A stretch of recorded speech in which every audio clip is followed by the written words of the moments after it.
You know what nobody tells you when you first start trading? That the ancient wisdom sitting on your bookshelf might be more valuable than any expensive course or indicator you'll ever buy. I spent 3 years losing money in the markets, blowing through my savings, staying up until 3 in the morning watching charts. Convinced that if I just found the right strategy or the right setup, everything would click. But here's the truth that changed everything for me. The missing piece wasn't in my technical analysis or my risk management spreadsheet. It was in understanding human nature, patience, and something much deeper that I'd been ignoring my entire trading journey. Let me take you back to where this all started. It was a Tuesday afternoon, and I had just watched another trade go against me.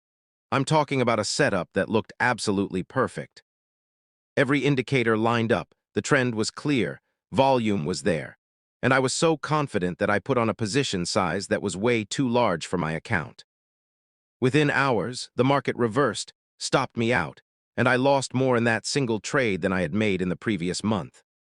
I sat there staring at my screen, feeling that familiar knot in my stomach, that mix of anger and disappointment and shame that every trader knows too well.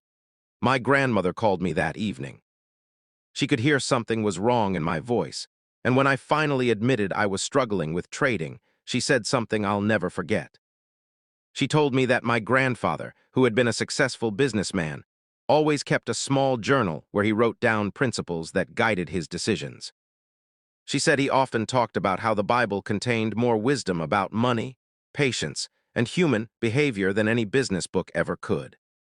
At the time, I honestly thought she was just trying to make me feel better.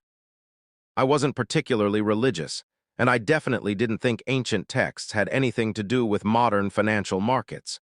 But that conversation stayed with me.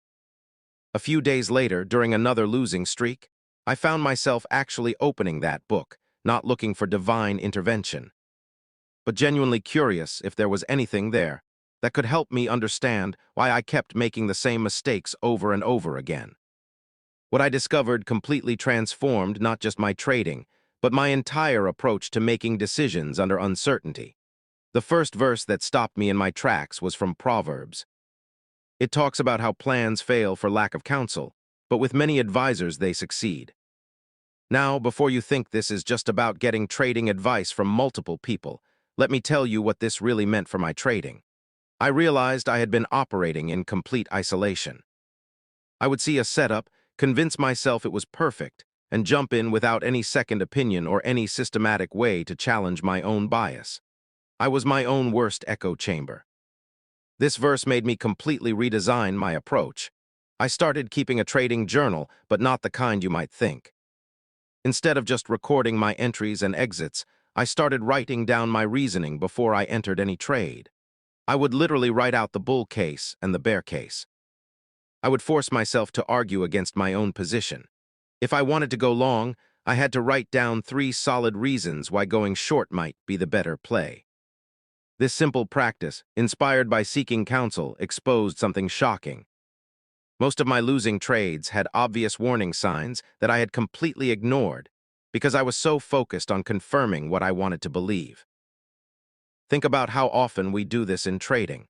We see a stock breaking out, and we immediately start looking for reasons why it's going to continue. We ignore the volume declining. We dismiss the overbought indicators. We rationalize away the fact that it's hitting resistance. We become prosecutors building a case instead of judges weighing evidence. This verse taught me that the counsel I needed wasn't necessarily from other people, although that helps too, but from deliberately opposing viewpoints within my own analysis. It's about intellectual humility, about recognizing that your first instinct is often wrong, especially when money and emotions are involved. The second principle came from Ecclesiastes, and it talks about how there's a time for everything, a season for every activity under the heavens. In trading terms, this hit me like a freight truck.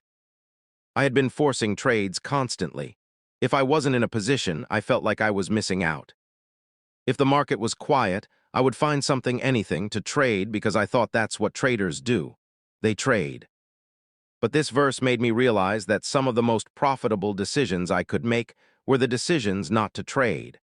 I started tracking something interesting. I went back through 6 months of my trading history, and marked every trade as either a trade I planned based on my strategy or a trade I forced, because I was bored or anxious or felt like I needed to be doing something. Want to guess what I found? Almost 70% of my losses came from those forced trades. The trades where I patiently waited for my setup, where I let the market come to me instead of chasing it. Those had a win rate that was more than double my impulsive trades. Understanding that there's a season for everything taught me that cash is a position. Sitting on your hands waiting for the right opportunity isn't being lazy or scared, it's being strategic. The market will always be there tomorrow. The perfect setup will come again. But your capital, once you lose it, requires winning trades to get it back. And we all know that winning after a loss is psychologically harder than almost anything else in trading. I started asking myself before every single trade, is this my season to act or my season to wait? Is this the market environment where my strategy works, or am I trying to apply summer tactics in the middle of winter? This seasonal thinking extended beyond individual trades. I recognized that some market conditions were just better for my style than others. During choppy, directionless markets, my trend-following approach got chopped to pieces. Instead of fighting it, I learned to scale down or step aside completely during those seasons, preserving capital for when my season returned. The third verse comes from Proverbs again, and it's about the plans of the diligent leading to profit as surely as haste leads to poverty. Now every trader has heard about patience, but this verse revealed something deeper to me about the difference between diligence and haste. It's not just about being patient in your trades, it's about being thorough in your preparation. Diligence means doing the work that nobody sees, the boring, repetitive analysis that builds genuine edge. I used to think that successful traders had some secret indicator or some special intuition that let them see what others couldn't. What I learned was that profitable traders simply do more work. They backtest their strategies over years of data, not just a few months. They understand the statistical properties of their edge. They know exactly what their expectancy is, what their maximum drawdown has been historically, and what kind of win rate they can realistically expect. Here's what diligence looked like practically for me. I took my 3 best setups and I backtested them over 5 years of market data. I didn't just count wins and losses. I tracked what happened after winners, what happened after losers, how they performed in different volatility environments, what the average time in trade was, everything. This took weeks. It was tedious and honestly pretty boring, but you know what it gave me? Unshakable confidence in my system. When I hit a losing streak, instead of abandoning my strategy or tweaking it based on emotions, I could look at my data and see that 4 or 5 losses in a row was completely normal, and it happened multiple times in my backtesting. The haste part of this verse also spoke to something crucial. I noticed that my worst trades almost always happened when I rushed. When I saw a breakout and immediately jumped in without checking if it was on strong volume, without confirming the setup, without placing my stop loss properly because I was afraid of missing the move. Haste in trading isn't just about entering quickly, it's about skipping steps in your process because you're afraid or greedy or overconfident. I created a checklist based on this principle. Before any trade, I had to verify 8 specific criteria, every single one, no exceptions. If I was feeling rushed, if I was thinking I needed to get in right now before I missed it, that was a red flag that I was operating from haste rather than diligence. Some of my best trades were ones where I waited an extra day, or even a week to make sure all my criteria were truly met. Sure, sometimes the move started without me, but far more often, that patience kept me out of fake breakouts and traps that would have cost me money. The fourth principle came from Luke, and it's about being faithful with small things before being trusted with larger things. In trading, this translates directly to position sizing and account growth. I had been making a critical mistake that I see almost every new trader make. I was trying to hit home runs. I would risk 3, 4, sometimes 5% of my account on a single trade because I wanted to grow my small account quickly. I told myself that conservative position sizing was for people with large accounts, that I needed to take big risks to make big returns. This verse made me completely reconsider that approach. What if being faithful with my small account was actually the key to eventually having a larger account? I started risking only 1% per trade maximum. At first, this felt painfully slow. My winners would only move my account up by tiny amounts. But something interesting happened. My losing streaks, which used to devastate my account and my psychology, became manageable. I could take 8 losses in a row and still be in the game, still thinking clearly, still following my strategy. Over time, this disciplined approach to position sizing did something else. It taught me to focus on process over results. When you're risking 1%, you can't get rich off a single trade. Your focus shifts from trying to predict the one trade that's going to change everything to executing your system consistently over hundreds of trades. This is where real edge comes from. Not from being right on any individual trade, but from having a statistical advantage that plays out over time. Being faithful with small things also meant celebrating small wins. I used to dismiss a 2% account gain as meaningless, always looking ahead to some imaginary future where I'd be making thousands per day. But 2% consistently, week after week, compounds into something substantial. More importantly, proving to myself that I could be disciplined with small amounts built the psychological foundation I needed to eventually handle larger positions without panicking. The 5th verse is from Proverbs, and it warns about anxious hearts weighing a person down. In trading, anxiety is probably the single biggest profit killer that nobody talks about enough. We discuss fear and greed all the time, but anxiety, that constant background worry, that inability to trust your plan even when you have won, that's what destroys more trading careers than dramatic blow-ups. I was an anxious trader. I would enter a position and immediately start second-guessing myself. I'd watch every single tick, my heart rate increasing with every small move against me. I couldn't focus on anything else. I would wake up in the middle of the night to check futures markets.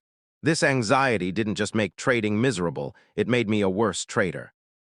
I would exit winning trades too early, because I was so relieved to have a profit that I couldn't bear the thought of watching it turn into a loss.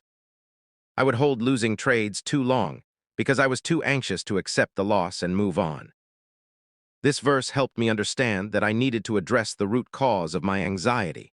Why was I so worried about every trade? The honest answer was because I was risking too much, and because I didn't truly trust my process. The solution was twofold. First, I reduced my position sizes even further until I reached a point where a loss, while disappointing, didn't keep me up at night. For me, that ended up being 0.5% per trade during my rebuilding phase. Second, I had to build genuine trust in my system through data and repetition. I committed to taking 100 trades following my rules exactly, tracking every detail, before I would allow myself to evaluate or change anything. This removed the constant anxiety about whether my strategy worked, because I wasn't judging it trade by trade. I was committed to the process for 100 repetitions regardless of short-term results. Something else helped with anxiety that I didn't expect. I started writing down my maximum acceptable loss for the day, the week, and the month. If I hit any of those numbers, I would step away completely. This might sound like it would increase anxiety, but it actually did the opposite. Knowing that I had a hard stop, that there was a defined limit to how bad things could get in any given period, gave me permission to relax within those boundaries. My anxiety before was about the unknown, about the fear that losses could spiral completely out of control. Having clear limits contained that fear. Let me tell you how all 5 of these principles came together in my actual trading. About 6 months after I started applying these ideas, I encountered a setup in a technology stock that looked absolutely perfect. Everything I looked for was there. But instead of immediately jumping in like the old me would have done, I went through my process. I wrote out the bull case and the bear case, seeking counsel even if just from my own challenging perspective. I recognized that we were in earnings season, which historically had been volatile and unpredictable for my strategy, so maybe this wasn't my season to be aggressive. I checked my diligence list and realized that while most criteria were met, the volume pattern wasn't quite what I wanted to see. Instead of making an exception, I waited. 2 days later, volume confirmed, and I entered the trade with my standard 0.5% risk. The position moved in my favor, but then pulled back sharply. The old anxious me would have panicked and exited. But because my risk was controlled and I trusted my process, I held through the pullback as long as my stop wasn't hit. That trade ended up being a winner, but here's what matters more. The process would have been exactly the same if it had been a loser. I had been faithful with my small position. I had avoided the haste of jumping in on the first signal. I had sought multiple perspectives on the trade. I had recognized what season of market I was in. And I had managed my anxiety through proper risk control. That's what these principles taught me. Trading isn't about being right, it's about being consistent in your approach regardless of outcomes. Now, let me be clear about something important. These verses didn't give me some magical edge in the market. They didn't teach me how to read charts or understand price action. What they did was address the psychological and emotional side of trading that determines whether you can actually execute whatever technical edge you have. You can have the best strategy in the world, but if you're operating from haste, if you're not seeking different perspectives, if you're anxious and over-risked, you'll find a way to lose money with it. The real transformation happened when I stopped seeing trading as a game I needed to conquer and started seeing it as a practice I needed to refine continuously. These principles gave me a framework for that refinement that went deeper than any trading rules ever could. They addressed who I was being when I traded, not just what I was doing. One of the most powerful realizations was understanding that these biblical principles survived thousands of years because they describe something fundamental about human nature. Markets are just collective human behavior expressed through prices. Understanding timeless principles about patience, diligence, humility, and emotional management is understanding the very forces that drive market movements. When everyone else is operating from haste and anxiety, your diligence and calm become an edge. When others are caught in echo chambers of their own bias, your willingness to seek opposing counsel helps you see opportunities and risks they miss. The path to profitable trading isn't what most people think it is. It's not about finding the secret indicator or the perfect chart pattern. It's about becoming the type of person who can execute a simple strategy with discipline over hundreds of trades. It's about developing patience in a world that rewards instant gratification. It's about being humble enough to admit when you're wrong and confident enough to trust your process when you're in a drawdown. It's about managing your emotional state so that fear and greed don't override your logic. These 5 verses gave me a foundation for all of that. They remind me before every trading session what really matters. Am I seeking different perspectives or just confirming my bias? Is this the right season to be trading aggressively, or should I be more conservative? Am I being diligent in my preparation or cutting corners? Am I being faithful with my current account size or trying to skip steps? And am I managing my anxiety through proper risk control or letting fear drive my decisions? If you're struggling in your trading right now, I want you to know that more information probably isn't what you need. Another strategy, another indicator, another course, they might help at the margins, but they won't fix the core issues. What changed everything for me was looking inward at how I was approaching the markets psychologically and emotionally. And these ancient principles gave me a framework to do that in a way that actually stuck. The beautiful thing is that these principles work whether you're religious or not, because they're describing human nature and wisdom that transcends any particular belief system. You don't have to believe they're divinely inspired to recognize that they capture something true about how to make better decisions, especially under conditions of uncertainty and emotional pressure. Which is exactly what trading is.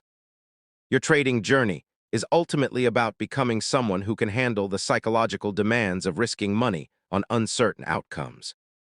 These 5 principles about seeking counsel, recognizing seasons, choosing diligence over haste, being faithful with small things, and managing anxiety, they're not magic formulas. But they're a foundation that can support everything else you're trying to build as a trader. And sometimes, the wisdom we need has been sitting there all along, waiting for us to be ready to really hear it.